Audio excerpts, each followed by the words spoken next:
രണ്ടാം ഘട്ടത്തിൽ പശ്ചിമബംഗാളിൽ കനത്ത പോളിംഗ് തുടരുന്നു. 5 മണിവരെ 89.99% പോളിംഗ് രേഖപ്പെടുത്തി.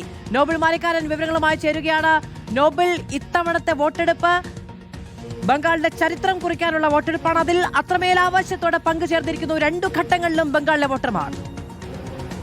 മധു, വലിയ രാഷ്ട്രീയ പോരാട്ടം നടക്കുന്ന ഭവാനിപൂരിൽ അല്പം മുമ്പാണ് മുഖ്യമന്ത്രി മമതാ ബാനർജി വോട്ട് രേഖപ്പെടുത്തി മടങ്ങിയത്. എനിക്ക് പിന്നിൽ കാണുന്ന ഈ 207 നമ്പർ ബൂത്തിലാണ് മമത വോട്ട് ചെയ്യാൻ വേണ്ടി എത്തിയത്. വലിയ സുരക്ഷ ഈ ബൂത്തിനെ ഏർപ്പെടുത്തിയിരുന്നു. വോട്ട് ചെയ്തതിന് പിന്നാലെ മമത എല്ലാവരെയും കൈകൾ ഉയർത്തി അഭിവാദം ചെയ്ത ശേഷമാണ് ഇവിടെ നിന്ന് മടങ്ങുകയും ചെയ്തിരിക്കുന്നത്. പോളിംഗ് ശതമാനം അത് റെക്കോർഡിലേക്ക് എത്തുന്നു. രണ്ടാം ഘട്ടത്തിലും എന്താണ് ഏറ്റവും പ്രധാനപ്പെട്ട കാര്യം, 3 മണിയുടെ കണക്ക് പുറത്തു വരുമ്പോൾ 78.68% പോളിംഗ് രേഖപ്പെടുത്തിയിരിക്കുന്നു. പോളിംഗ് ശതമാനം 90 കടക്കും എന്ന് ഏറെക്കുറെ ഉറപ്പിക്കാം. ആദ്യ ഘട്ടത്തിലും 90 പിന്നിട്ടിരുന്നു. പലയിടത്തും ലാത്തി ചാർജ് അടക്കം ഉണ്ടായി എന്നും ഈ ഘട്ടത്തിൽ എടുത്തു പറഞ്ഞു. പ്രത്യേകിച്ച് ഭവാനിപൂരിൽ BJP സ്ഥാനാർത്ഥിയും മമതയുടെ എതിരാളിയുമായ സുവേന്ദു അധികാരി പോളിംഗ് ബൂത്ത് സന്ദർശിച്ചപ്പോൾ TMC പ്രവർത്തകർ തടയാൻ ശ്രമിച്ചത് വലിയ ലാത്തി ചാർജിലേക്ക് കാര്യങ്ങൾ കൊണ്ടെത്തിച്ചു. അത്തരത്തിൽ ലാത്തി ചാർജ് അവിടെ ഉണ്ടായി. പലയിടത്തും BJP നേതാക്കൾ, പ്രത്യേകിച്ച് BJPയുടെ ബൂത്ത് ഏജന്റിനെ തൃണമൂൽ പ്രവർത്തകർ ആക്രമിച്ചുവെന്നും അതോടൊപ്പം തന്നെ BJP സ്ഥാനാർത്ഥിയെ തന്നെ ആക്രമിച്ചു തുടങ്ങിയ വാർത്തകൾ, റിപ്പോർട്ടുകൾ പുറത്തേക്ക് വന്നിട്ടുണ്ട്. ചിലയിടത്ത് BJP സ്ഥാനാർത്ഥികളുടെ പേരുകൾ ടേപ്പ് വെച്ച് മറച്ചു എന്ന ആരോപണം ഉണ്ട്. എന്താണെങ്കിലും അവസാനഘട്ട വോട്ടെടുപ്പ് പലയിടത്തും അക്രമങ്ങളിലേക്ക് പോയി എന്നാണ് യാഥാർത്ഥ്യം. ഹൂഗ്ലിയിലാണെങ്കിൽ തൃണമൂൽ കോൺഗ്രസ് പ്രവർത്തകരും അതോടൊപ്പം തന്നെ